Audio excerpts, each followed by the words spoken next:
बेंगलुरु में अपोजिशन जमातों की मीटिंग आज खत्म हो गई। इस इत्तेहाद को नाम दिया गया है इंडिया, जिसका फुल फॉर्म है Indian national democratic inclusive alliance.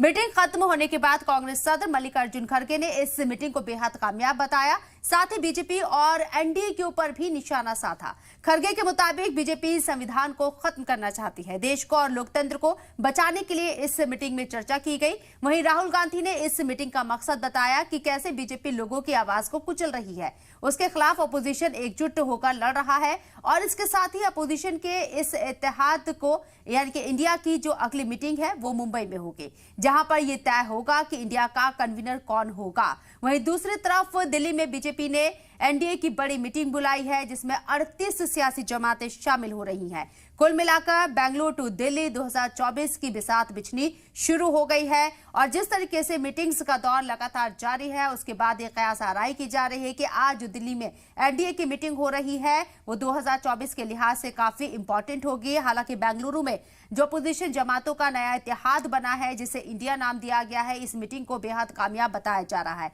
कई ऐसे सवाल हैं जिनके जवाब अभी भी मिलना बाकी है कि इस इत्तेहाद का, इस अलायंस का इंडिया का कन्वीनर कौन होगा और इसके लिए जो सीट शेयरिंग का फॉर्मूला है वो क्या एक सेट हो पाएगा। साथ ही साथ क्या जो नया अलायंस आज बना है जिसे इंडिया नाम दिया गया है, क्या इंडिया बनाम वजीर आजम नरेंद्र मोदी के खिलाफ ये इलेक्शन होगा 2024 का, किसी चेहरे के साथ उतरा जाएगा इलेक्शन में या फिर बिना चेहरे के साथ इलेक्शन में उतरा जाएगा। और क्या जो मुद्दे लगातार अपोजिशन जमातें उठा रही हैं, खासकर कांग्रेस, बेरोजगारी का मुद्दा, महंगाई का मुद्दा, इसके साथ साथ बदउनवानी का मुद्दा, ये लगातार मुद्दे उठाए जा रहे हैं। क्या 2024 के जो मेन एजेंडे हैं उसमें ये मुद्दे शामिल रहेंगे क्या, या फिर इसके इतर कोई और स्ट्रैटेजी तैयार होगी? इसके लिए एक बाकायदा कमेटी बनाई जाएगी, समन्वय कमेटी, जो दिल्ली में जिसका सचिवालय होगा और वहां से तमाम चीजें डिसाइड होंगे। हालांकि नाम कौन कौन होंगे इस कमेटी में शामिल,